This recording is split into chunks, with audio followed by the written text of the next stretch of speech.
Todas las ideas van a producir valores en nuestra vida. Todo ser humano va a producir sus valores producto de las ideas que tiene, ¿no? Entonces, y hemos visto también que esas ideas viajan. Esas ideas viajan a través de las culturas, esas ideas viajan a través del tiempo, y esas ideas, al darnos valores, también trae actitudes. Es decir, yo acciono por el valor que le doy a la vida, que le doy a una cosa, que le doy a una persona. Entonces, ideas producen valores, los valores producen actitudes, y esas actitudes traen consecuencias, ¿verdad? Por eso en la consejería también ustedes tienen que ver eso. Generalmente nosotros estilamos ver las ramas, las consecuencias, pero no nos vamos a la raíz. ¿Por qué esta persona está actuando así? Hoy día, por ejemplo, estaba con mi hija y con su jefa de tesis. Entonces, ella se puso nerviosa cuando me hizo pasar un camino, y luego mi hija, muy sola, me comenta de que ella se puso nerviosa porque su enamorado la grita cuando pasa así, ¿no? Y yo le digo, ¿pero por qué soporta ella eso? Me dice, es que su papá también es así. Porque una joven, tener a un enamorado que me grite por pasarme en la calle, yo prefiero que no. Pero ella la soporta. ¿Por qué la soporta? Porque su padre es así, está retroproyectando a su padre.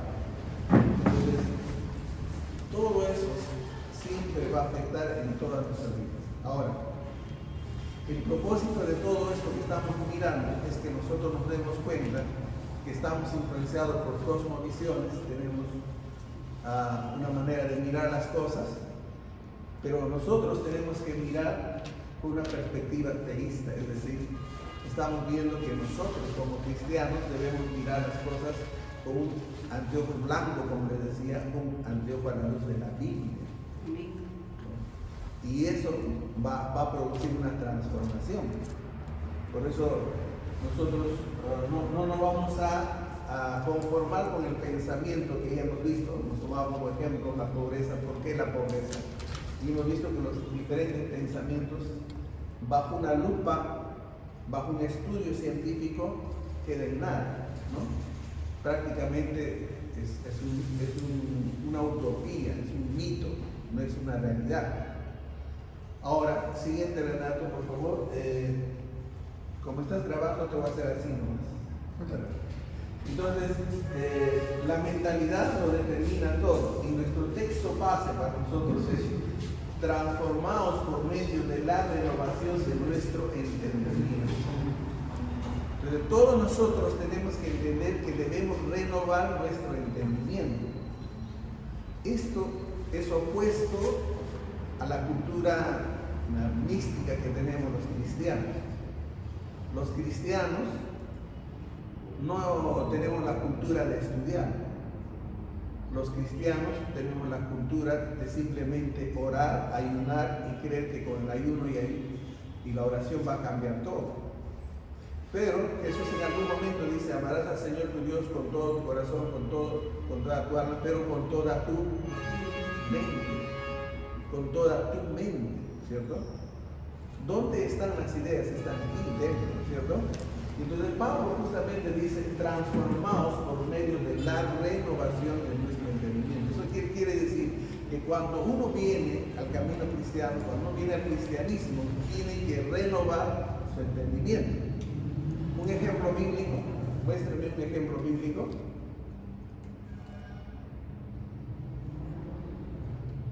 Alguien que vino y renovó su entendimiento. El sacerdote que buscó a Jesús anoche, Nicodemo. Y otro personaje más claro es Pablo.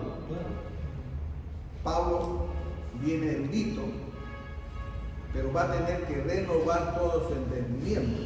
Por ejemplo, un pensamiento de la filosofía es que el hombre es tripartito, espíritu, alma y cuerpo. Ese es un pensamiento filosófico. pero muéstrame bíblicamente que el hombre es tripartito. Entonces, ustedes van a encontrar solamente 3 textos. Pero esos 3 textos bien interpretados no sustentan ese pensamiento. Entonces, el texto que ustedes van a seguro sacarme es Hebreos.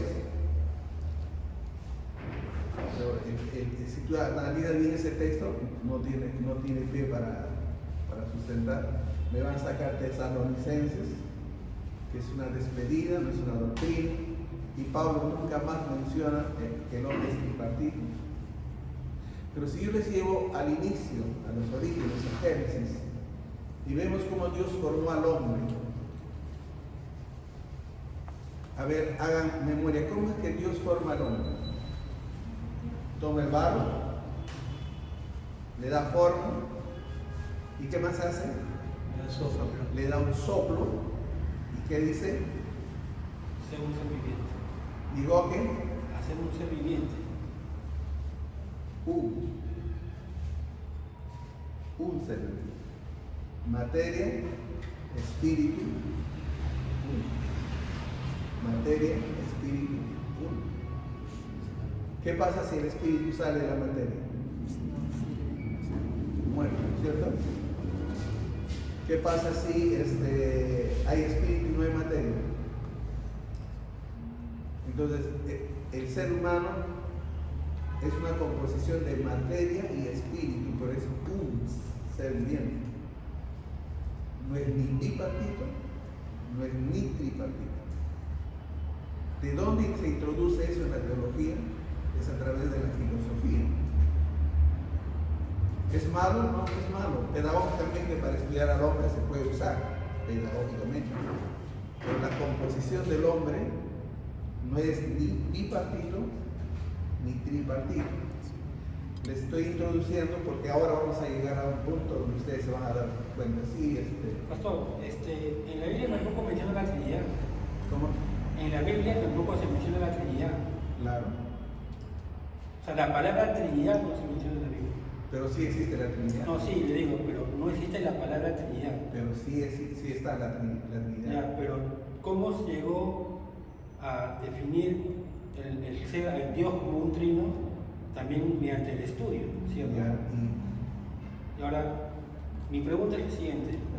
En Génesis dice que Dios crea al hombre a su imagen y semejanza. claro. Entonces, si Dios es trino, ¿cierto? Se puede concluir. Yo sé que hay textos que pueden de repente apoyar lo que estoy diciendo, pero ahorita hablar de eso sería extendiendo ese tema. Ya. Que el hombre también, así como Dios es trino, el hombre también es. Ya. Ahora, ¿qué está haciendo Rami? ¿Está haciendo teología o está filosofando? Está especulando. Está filosofando. No estás haciendo teología. Ya. Esa es la gran diferencia. Yo deduzco, yo pienso, yo creo. No, cosmovisión bíblica es la Biblia dice.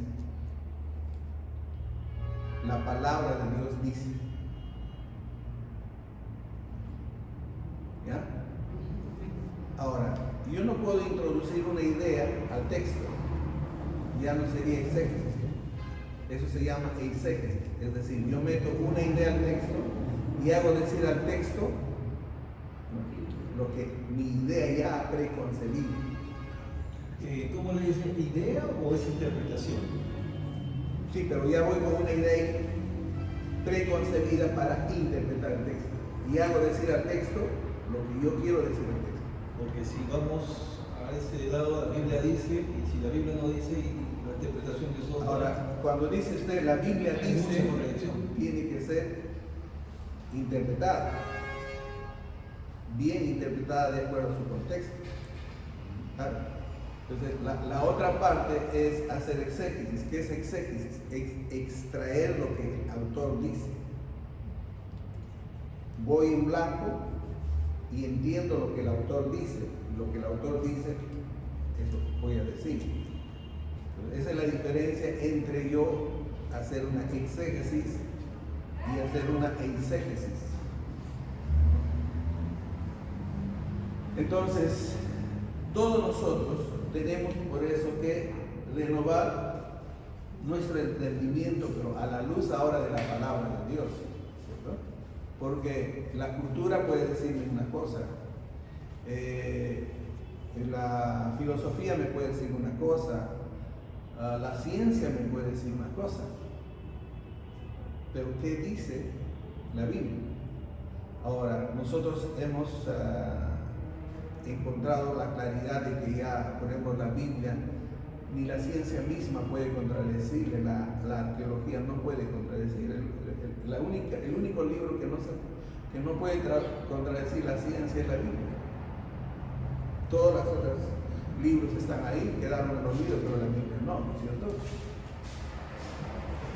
Entonces, adquiriendo la mentalidad del reino, ¿no? Ideas que van acordes a una mentalidad del reino son: tengo que ahorrar, ser honesto, tengo que explotar mi creatividad y capacidades propias, tengo que administrar bien los recursos que tengo, hacer las cosas con excelencia y sobre todo ser generoso. Todo esto está hablando simplemente de la mayoría, es el ejemplo de la pobreza. ¿Por qué somos pobres? ¿Por qué andamos en escasez? Porque la Biblia nos dice que nosotros somos los virreyes, nosotros somos los administradores, nosotros somos los mayordomos. Y un mayordomo es el que administra las cosas, los bienes de otra persona, ¿cierto? Entonces Dios nos da para nosotros administrar. Y no administrar mal, sino administrar bien las cosas. Entonces usted puede ganar 1.500 soles y usted puede ganar 5.000 soles.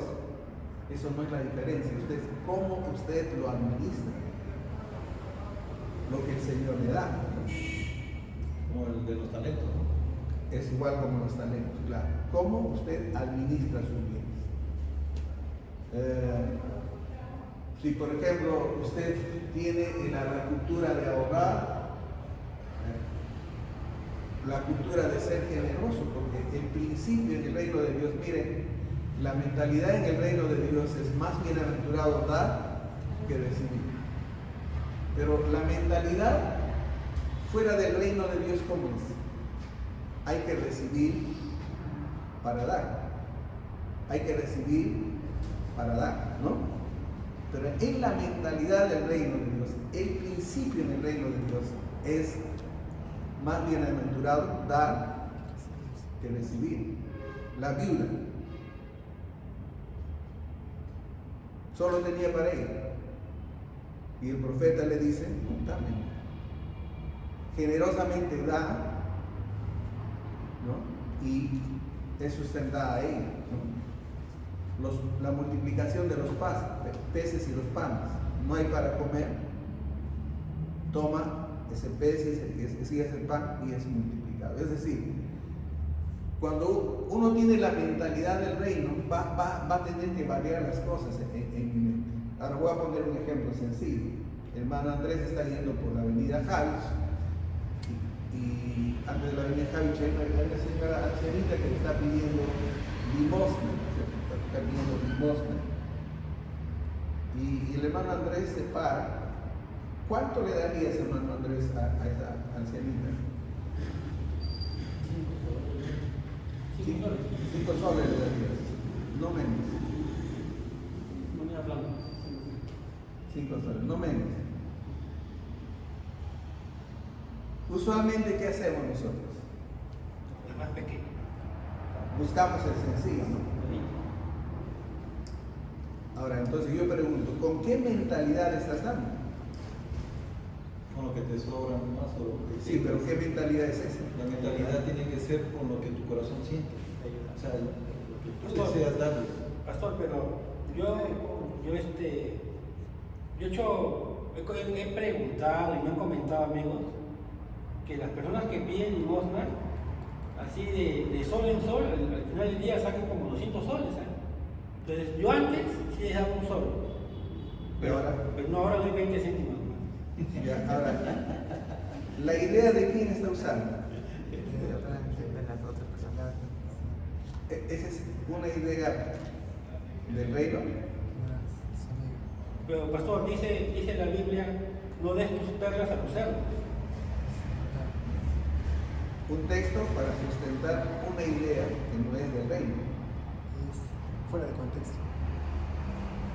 Ahora, ¿cuál sería nuestra actitud de nosotros, a ver, dentro del reino de Dios? Lo que dijo Jesús hacia la viuda, ¿no? Que dijo que esta mujer es la que dio todo lo que tenía, o sea, pero lo daba de corazón. Pero Randy nos ha metido todavía más profundo. Claro, ¿Cuánto doy? Pastor, ¿Cuánto doy? pastor, ¿Qué no. día razón no? Porque la experiencia dice que hay mucha gente que abusa de Claro. ¿verdad? Entonces ahora nos lleva a meternos más profundo al mar. ¿Cuánto debo dar y cuánto debo dar? Pastor, yo por ejemplo, las veces que puedo, porque a veces no puedo, ¿no?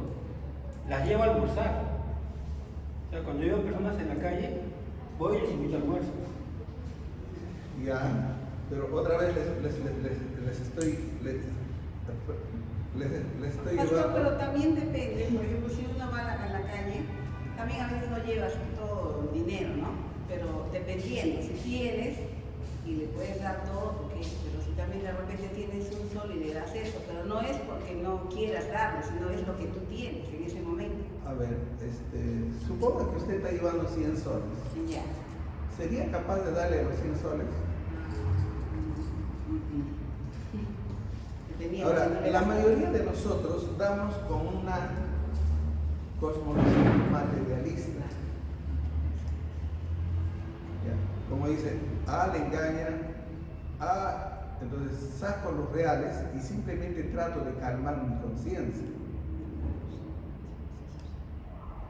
Delante de Dios es una ofrenda. No. Sí.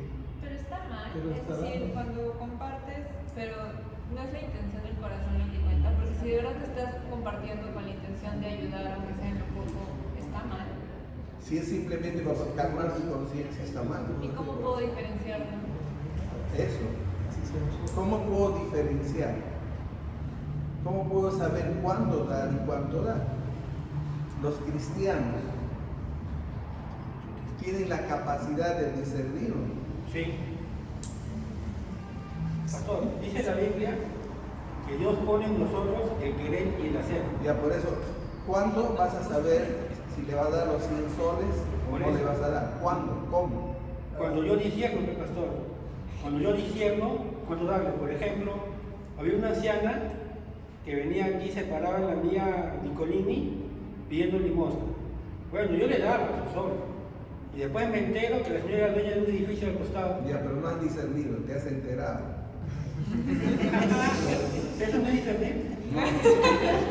Eso no Pero, es. pastor, cuando uno pasa, al menos yo por la experiencia que me ha tocado, veo, por ejemplo, una persona con niños y me toca el corazón, porque veo que también tengo hijos, entonces agarro y lo que tengo, ¿no?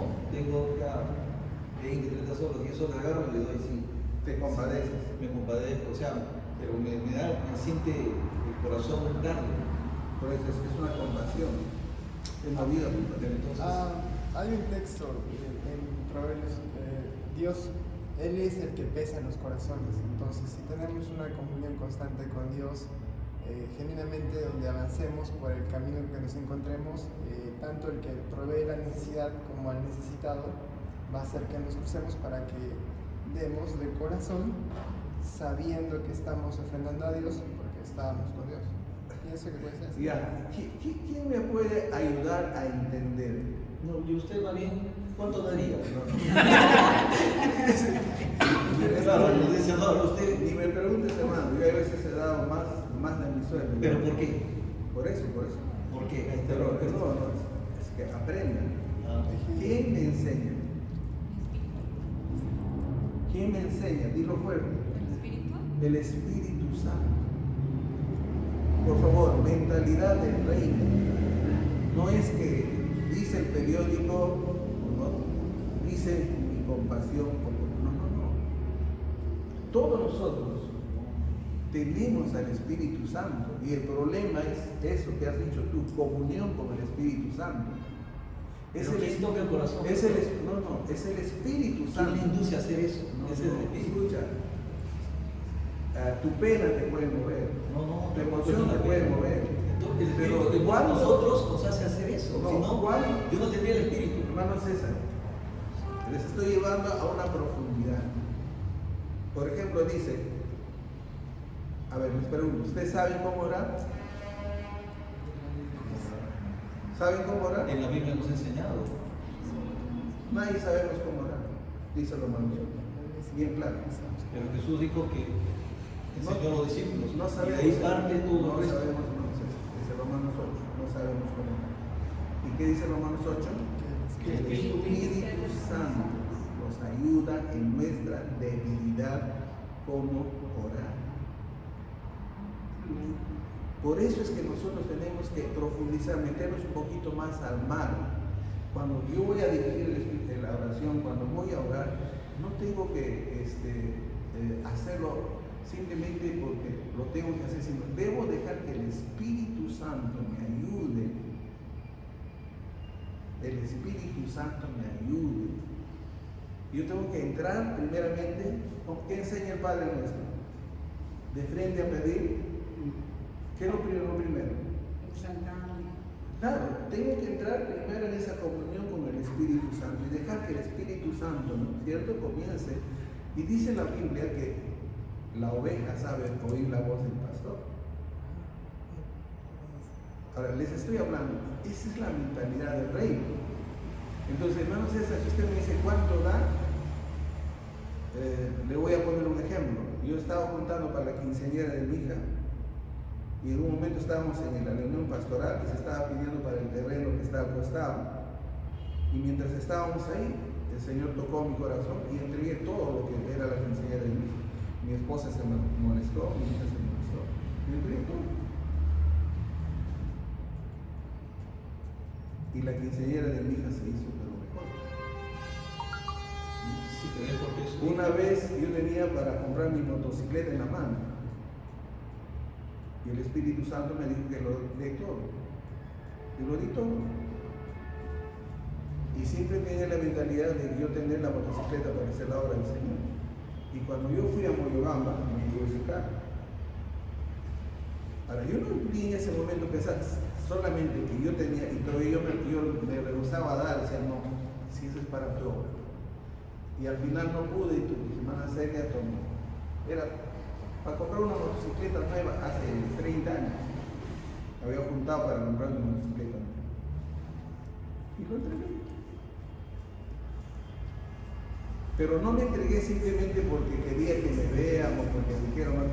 Sentí aquí dentro de mi corazón que el Espíritu Santo me impulsaba. Tengo una pregunta. ¿Y qué, cómo cuando el Espíritu nos impulsa a hacer así, cosas como la que hace usted, pero son contrarias a la lógica de las personas? Es decir, pueden ofenderse así como su esposa. ¿Cómo vas a hacer esto? Pero usted, en comunión con Dios, sabe que el Espíritu lo ha llevado a eso. ¿Cómo explicarle a las personas que están al costado? Eso es sobrenatural. No se le puede explicar. ¿Qué vas a explicarle? A la viuda, ¿hay lógica? Lo último que tengan. Pero, no hay modo de decirle, oye, de verdad, es Dios, no se puede explicar. Ya está. Es una comunión entre tú y Dios. Y luego, más adelante, los resultados van a hacer ver que era de Dios. Pastor, una consulta. Pero hoy en día, con todas las cosas seculares y el mismo ámbito cristiano que sucede, tenemos que también saber guiar a las personas cómo saber que es el Espíritu, porque podemos caer en que las personas, el pastor puede decir a la iglesia, venga a su terreno, venga a su casa, el Espíritu que dice que les habla, y las personas tan emocionadas en su primer amor, vienen aquí para comer y dan todo, y cómo ayudar a la iglesia que realmente es de Dios. Bueno, a ver, vamos a demorar, pero si ustedes me piden que les enseñe, les enseño. A ver, cuando tú naces de nuevo, ¿qué pasa? el Espíritu Santo viene y hace morar en ti. ¿Y se va o es permanente? Es permanente. ¿Ustedes lo han visto así? ¿Ustedes viven eso?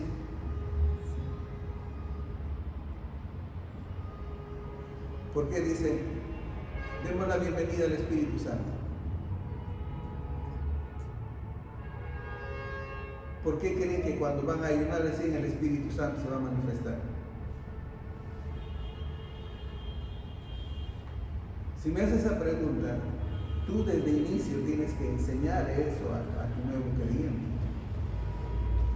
Y tienes que enseñarle a esa persona a tener comunión con el Espíritu Santo. Entonces, ¿qué hacía Jesús? Jesús dice, ven, míralo. Entonces nada, tú lo que tienes que hacer es, dice, ven, míralo. Mira cómo yo tengo esta comunión con el Espíritu Santo. Mira cómo yo le sirvo al Espíritu Santo. Discipular. Y luego que ha aprendido, dice, ahora vas. Ve, mira y vaya. El problema en la iglesia es que no discipulamos. Ese es el gran problema en la iglesia. Creer que dar pasos a nueva vida es discipular. No. Por ejemplo, Luis entrega. ¿Sabe cómo orar? No sabe cómo orar. ¿Y cómo va a aprender a orar? Tiene que enseñarle. El Maestro Jesús, ven, mira y vaya. Y cuando nosotros estamos enseñando a un nuevo convertido, a veces nosotros nos lucimos en nuestra oración, Señor, que el Armagedón, Señor, que el caballo negro, delante de un nuevo convertido. Yo tengo que estar consciente de que es un nuevo convertido, y cuando yo oro delante de un nuevo convertido, tengo que hacer una oración sencilla para que cuando yo le diga ora, ella se anime. Pero si hago una oración complicada, mística, entonces el creyente va a decir, no puedo orar. Entonces, la clave está en eso, en que todos ustedes tienen que aprender a discipular a los nuevos creyentes. Pero el discipulado tiene que ser con el ejemplo. Ven y mírame, yo hago así. Camina conmigo, aprende de mí. Pero si está lleno del Espíritu. Otra vez, cuando un creyente viene, ¿qué pasa? El Espíritu viene circunstancialmente o permanentemente. Ya, eso tiene que aprender. El Espíritu viene permanentemente. No se ¿Viene va y o viene. está? Está dentro, es morada. Por eso, o sea, viene porque te dice viene o No, está. no, esa es la idea que tenemos nosotros. ¿Está el Espíritu acá o es que viene el Espíritu? ¿Dónde está el Espíritu Santo? El Espíritu está acá. Está en todo lugar, pero está en ti. Está bien. Porque el Espíritu Santo está en ti, está Cristo. Porque el Espíritu Santo está en el Padre, está en ti. Está en ti. Pero ahora, nosotros enseñamos a tener comunión con el que está dentro de nosotros o lo ignoramos. No, sean honestos. Lo ignoramos porque Sean honestos. ¿Tienen comunión todos los días?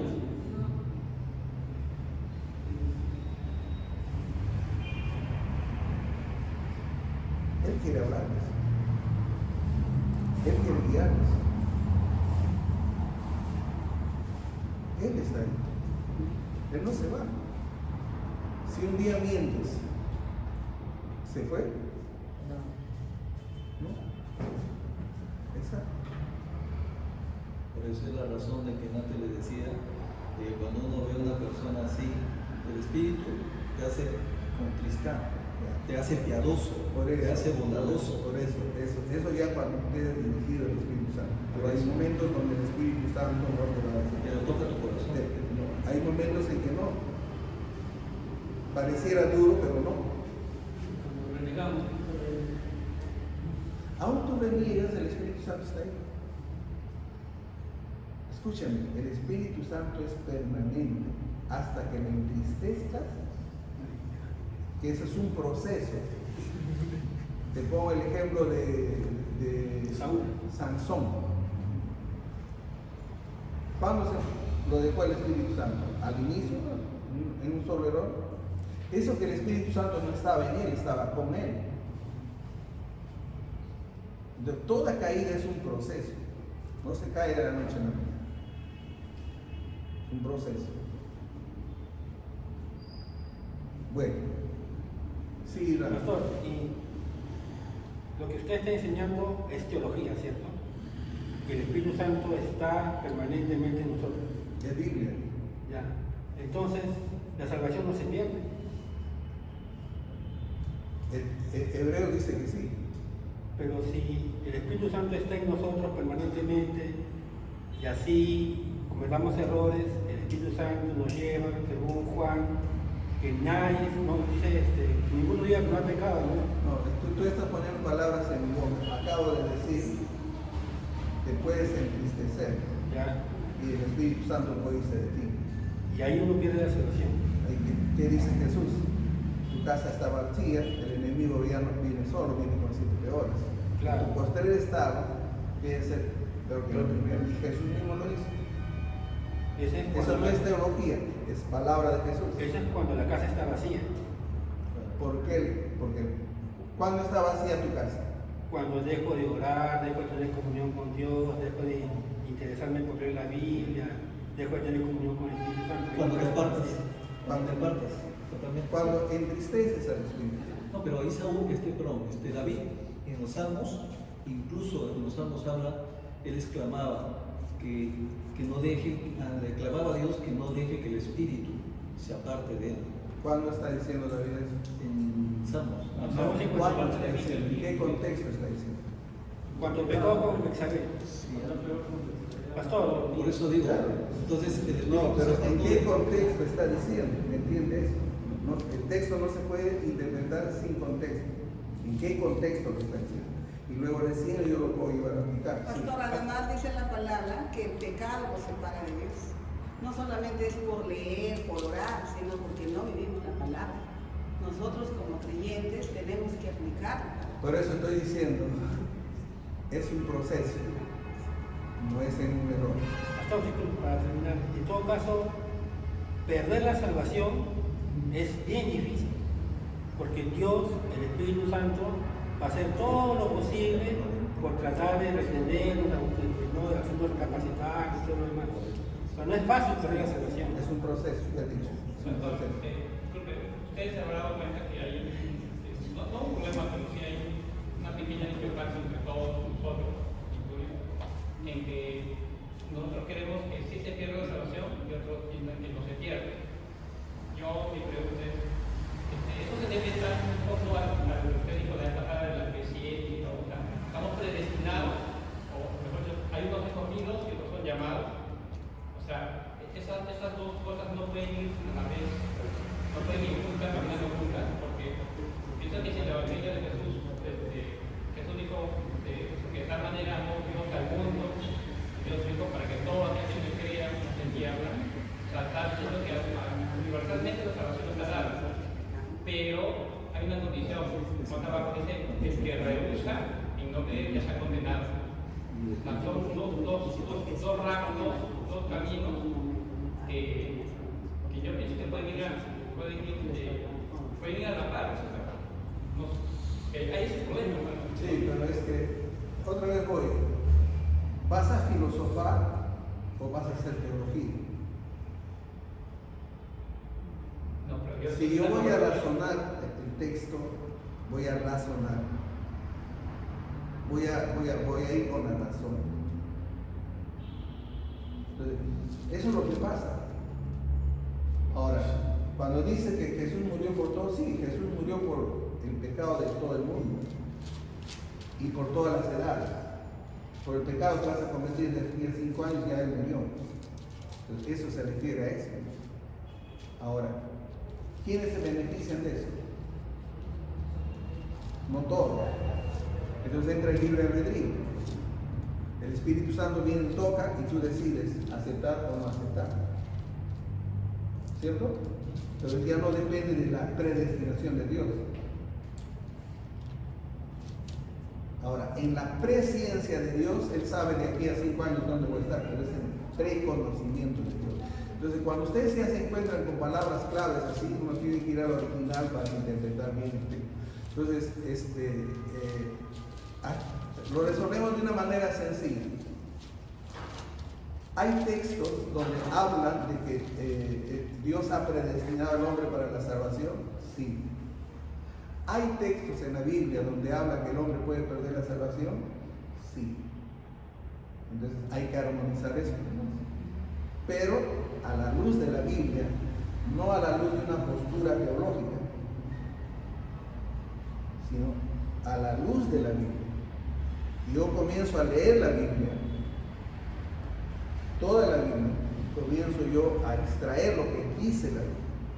Pastor, una pregunta, ¿y qué es lo que dicen cuando uno se aparta y se vienen 7 espíritus malos, ¿no? O sea, ¿a qué se refiere? ¿Cómo es eso? Pero lo que ya hemos dicho, por ejemplo, usted ha encontrado personas que se han alejado del Señor y vuelven fácilmente. Es más difícil, ¿cierto? Porque Se ponen más malos, Se ponen peor. no Yo creen, creo que se ponen peor. Jesús le dijo, su postrer estado va a ser peor que la primera. ¿No? Muy bien, avancemos. Gana todo lo que puedas, ahora todo lo que puedas, da todo lo que puedas, ¿no? Eso decía John Wesley. ¿Verdad? Yo estaba pensando. Sí, yo sé. Entonces, una vez más, la propagación de las ideas, como ustedes ven, las ideas viajan alrededor del mundo de una zona a otra. Las ideas viajan. No crean que estoy inconsciente de lo que está pasando aquí. Hace ¿cuántos años? 5 años yo estaba con ustedes así, porque yo tuve que llevar el estudio acá en Panamá 3 años esto. Yo también soné. Y desde ahí es donde he cambiado, y por eso es que en el Ministerio Logos estamos haciendo sonar cabezas, porque hemos enseñado este curso, hemos enseñado el postmodernismo y la gente está desesperada. Y en un análisis, lo de Venezuela, estamos contaminados con el postmodernismo, de Chile igual. Entonces, nosotros hay que entender eso, hay ideas que vienen. Entonces, por ejemplo, algo que usualmente hacemos nosotros los evangélicos es, nos entregamos al Señor, pocos leen la Biblia de tapa a tapa. Si yo les pregunto a ustedes cuántos han leído la Biblia de tapa a tapa este año, no van a levantar la mano. Pero cuando les digo cuántos han leído el libro de MacArthur, cuántos han leído el libro, nos vamos al libro, nos vamos al pensamiento de un hombre, no leímos la Biblia. Ahora, el principio del contador. El contador, para detectar billetes falsos, ¿qué hace? ¿Con qué practica? ¿Con billetes verdaderos o con billetes falsos? Verdaderos, nunca falsos.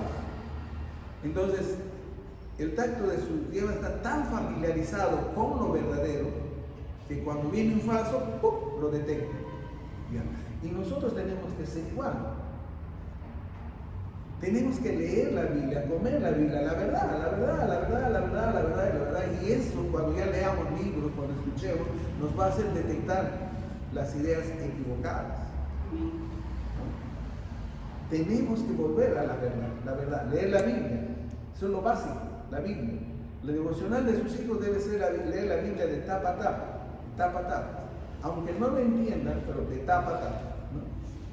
Entonces, eso espiritualmente y científicamente está comprobado que en algún momento, cuando dice el Espíritu Santo os recordará, no dice el Espíritu Santo les va a meter en la mente, dice el Espíritu Santo les recordará. Pero si no leemos, no tenemos. Entonces, por eso es que nosotros, y entonces esas ideas pasan de generaciones en generaciones, y el ejemplo para nosotros es Timoteo. Dice, desde la niñez aprendiste de tu abuela y de tu madre. Entonces, si Timoteo llegó a ser ese gran hombre de Dios, fue producto de las ideas, de las enseñanzas que aprendió desde su abuela, su madre, ¿no? Y ahora último con Pablo, ¿cierto? Y ya les he hablado a ustedes 2 ejemplos en la Biblia, en el Antiguo Testamento, de Moisés y de Samuel.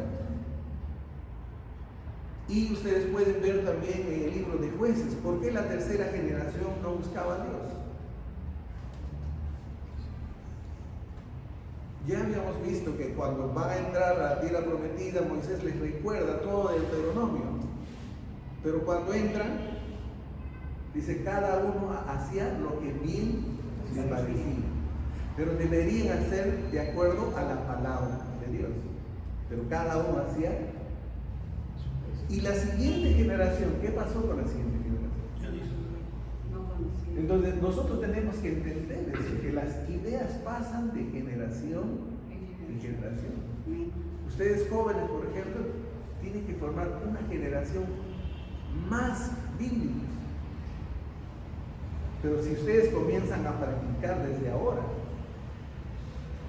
pero si ustedes siguen la corriente de nosotros, van a seguir transmitiendo esas ideas.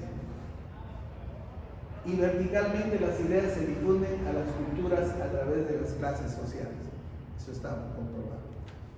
Una oportunidad, un pastor muy querido acá también en la iglesia, lo primero que me impactó y agradó fue que dijo que en una iglesia tiene que ser un centro de enseñanza permanente. Lo que usted dice es cierto. Si no enseñamos, Claro. Todos somos discípulos de Jesús. ¿Ok? Todos somos discípulos. ¿Qué es discípulo? Alguien. Es alguien que sigue las pisadas de él, ¿no? Todos nosotros aquí no somos discípulos del pastor Ruiz ni del pastor César. Todos somos discípulos de Jesús. Y esa mentalidad es una mentalidad del reino. Pablo, ¿qué decía? Hijitos míos, hasta ahora sufro dolores de parto, hasta que Cristo sea formado en ustedes.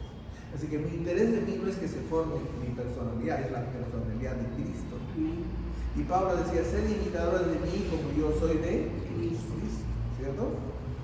Entonces, esa mentalidad de vos. Y cuando yo veo la mentalidad de Jesús, Jesús a los 12 años era diestro de la palabra. Y Jesús no tenía la oportunidad que nosotros tenemos de tener una Biblia en su casa. Él tenía que ir a la sinagoga a leer los rollos.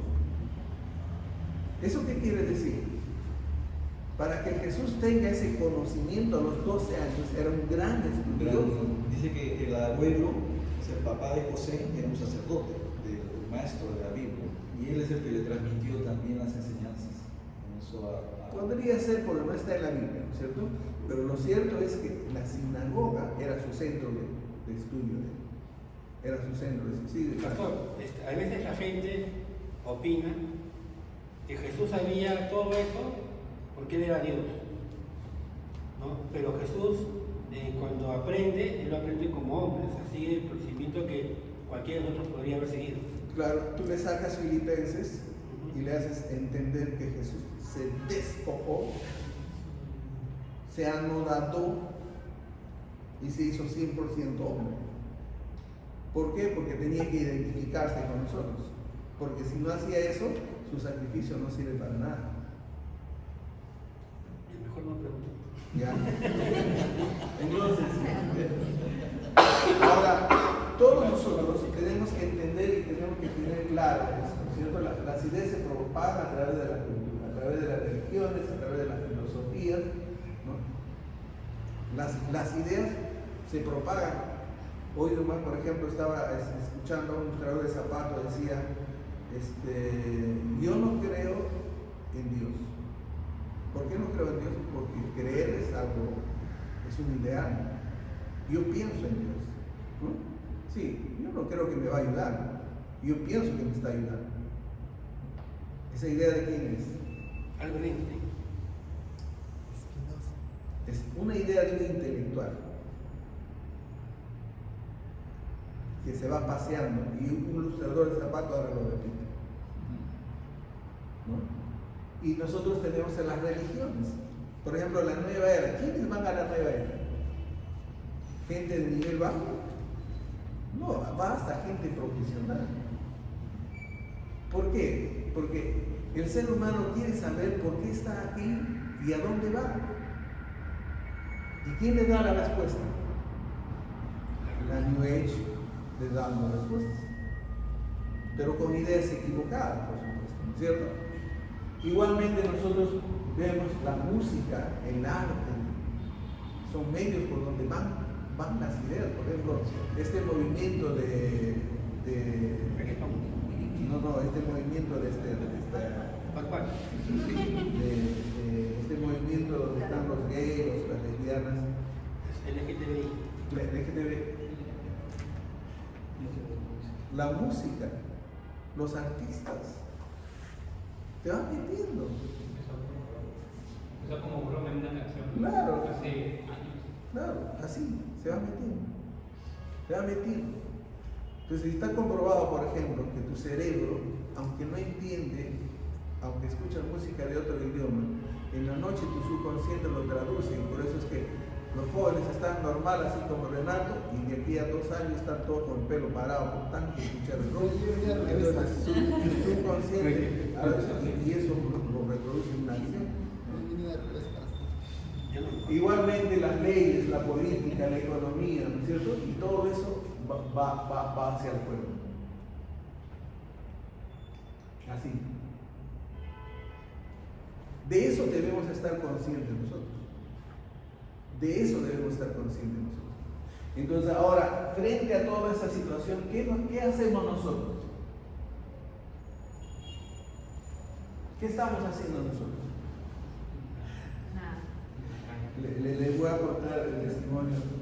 Yo estaba aquí, un día estaba ahí renegando, y decía, Dios, mira, ¿cómo permites que a tu iglesia entre este pensamiento? ¿Cómo pides que entre todo este postmodernismo? Mira cómo es. ¿Por qué haces eso, Dios? Estaba orando en mi sala, llorando de cólera, porque en mi iglesia en general está invadido este pensamiento. Entonces, mientras estaba orando así, el Señor, así claramente en mi corazón, habló, ¿y tú qué haces? ¿Y tú qué haces? Y yo le digo, ¿qué voy a hacer? Pues si estoy atado, no me dejan hacer, no me dejan enseñar, no me dejan hacer. ¿Qué voy a hacer? Le digo. Al día siguiente me llevó a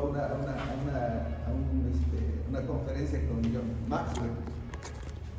Y John Maxwell comienza a hablar de los sueños que Dios pone en